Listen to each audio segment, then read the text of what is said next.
church in the center of medieval Amsterdam is the home right now to an exhibition by the Amsterdam artist Sarah van Sonsbeeck.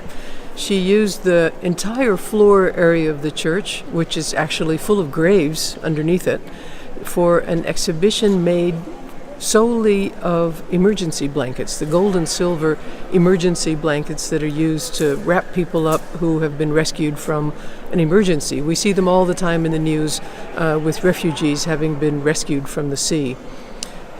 Her show is a reflection on the role of the church as a place of sanctuary to get us thinking about all the emergencies that our world is now caught up in. The church is a place of community and our relationship to the refugee crisis.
Samen zingen. Nou, ik zeg, ik ben 70 en as you know, 70 is the new 50. Maar als ik tegen mensen zei van ik was 69 dan werd dat voor kennisgeving aangenomen. Maar als je zegt je bent 70, dat is toch wel een soort van mijlpaal.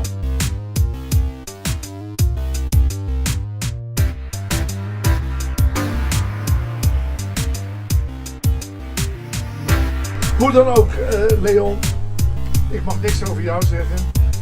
Wij kennen elkaar vanaf 1969. Toen deed jij, en toen moet je dus, toen was je nog niet eens 20. Net. Toen deed jij stamminee in Delft en toen deden wij Nederlands Hoop en toen waren wij al zo populair dat je zelfs de bovenverdieping verkocht. En daar konden de mensen niks zien, maar ze konden het wel horen.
The housing market, I call it the housing issue, and that's the first thing, because we don't say education market. Why do we call it a housing market? It's just that people need housing.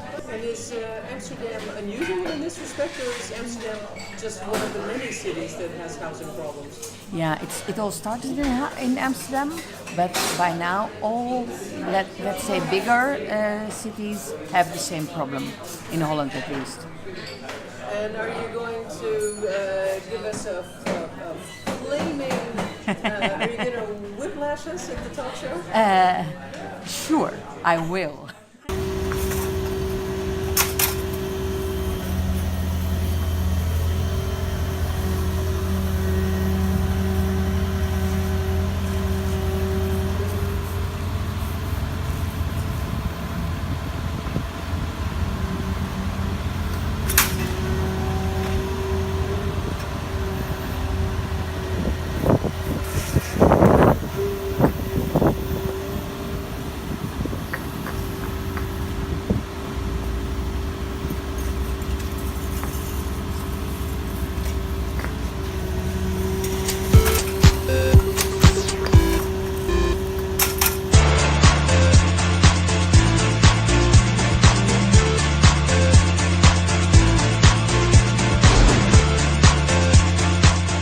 This exhibition is on abstraction, and we have about 7 artists from different generations who are working in an abstract vocabulary.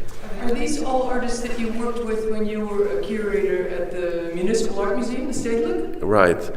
So not all. You brought in all your old friends? Not all, but of course.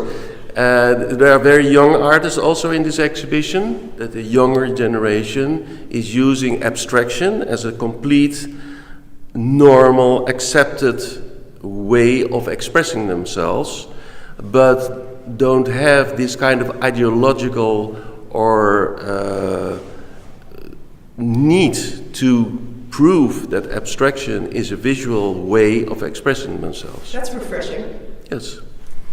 And this is the 3rd of 5 exhibitions, you said? Yes. And the next 2 will be on what? Do you know yet?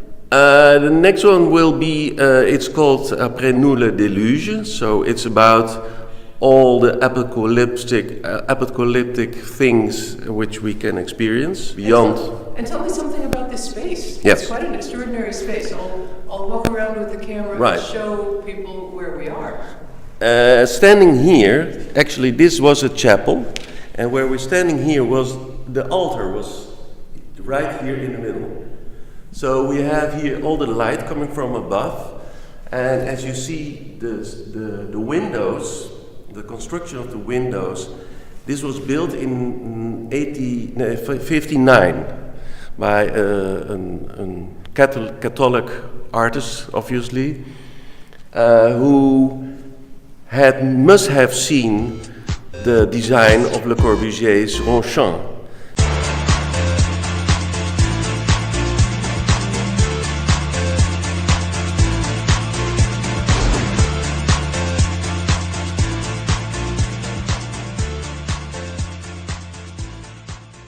So, Wouter, we're here celebrating the 20th anniversary of your urbanism studio, Must. What has changed in 20 years in your profession? What's changed in the profession? Well, the profession became very digital. We started in a really analog world with models and drawings done by hand, and now it's really you can design everything virtual already before you build it. That's really a big difference. That means also that we can work faster. And the other thing, what we see nowadays in our work is that it's getting more and more urban, more metropolitan. And is it more fun or is it more heartbreaking? It's equal fun, equal heartbreak. But more complex? No, I don't think so. We were one of the first officers that said that profession is not easy. 20 years ago already? Yeah. Oh, well, nice. Happy birthday. Thank you.